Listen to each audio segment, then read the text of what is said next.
നമ്മുടെ ഇന്ത്യയിലുള്ള മറ്റ് പോർട്ടുകളുമായിട്ട് കമ്പയർ ചെയ്യുമ്പോഴത്തേക്കും വല്ലാർപാടം കണ്ടെയ്നർ ടെർമിനൽ വളരെ സേഫായിട്ടുള്ള ഒരു പോർട്ട് തന്നെയാണ്.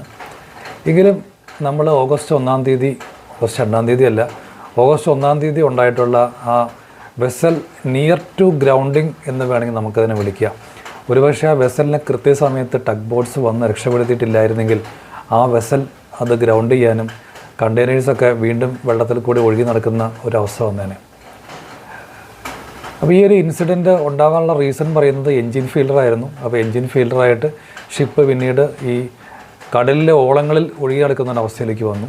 അങ്ങനെ ഒരുപക്ഷെ ഷാലോ വാട്ടറിൽ കയറിയിട്ട് ഷിപ്പ് മറയാനുള്ള ചാൻസ് വളരെ കൂടുതലായിരുന്നു.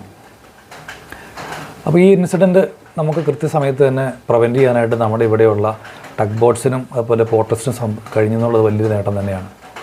ഇനി നമ്മൾ ഈ ഷിപ്പിനെ ഒന്ന് പരിശോധിക്കുകയാണെങ്കിൽ ഇത് നമ്മുടെ MSC ഐറീന പോലെ അത്രയ്ക്കും ഒരു വലിയ ഒരു മദർഷിപ്പൊന്നുമല്ല.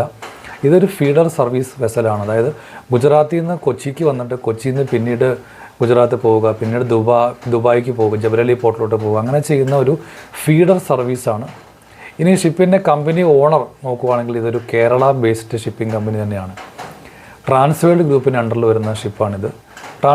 ട്രാൻസ്വേൾഡ് ഗ്രൂപ്പ് എന്ന് പറയുന്നത് നമ്മുടെ കൊല്ലത്തുള്ള ഒരു ഷിപ്പ് ഓണറാണ് അദ്ദേഹത്തിന് ഒരുപാട് ഷിപ്പുകൾ SSLൻ്റെ പേരിൽ തന്നെയുണ്ട്.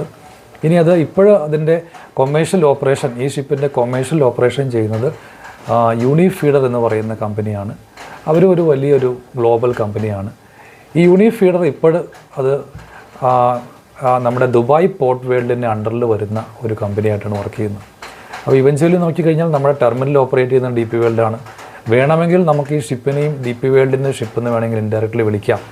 പക്ഷേ ഫിസിക്കലി ആ ഷിപ്പ് ബിലോങ് ചെയ്യുന്നത് ട്രാൻസ്വേൾഡ് ഗ്രൂപ്പിൻ്റെയാണ്. എങ്കിൽ നമ്മുടെ കേരള അല്ലെങ്കിൽ നമ്മുടെ കേരളത്തിൻ്റെ സ്വന്തം ഒരു ഷിപ്പെന്ന് വേണമെങ്കിൽ നമുക്ക് വിളിക്കാം അതിനെ.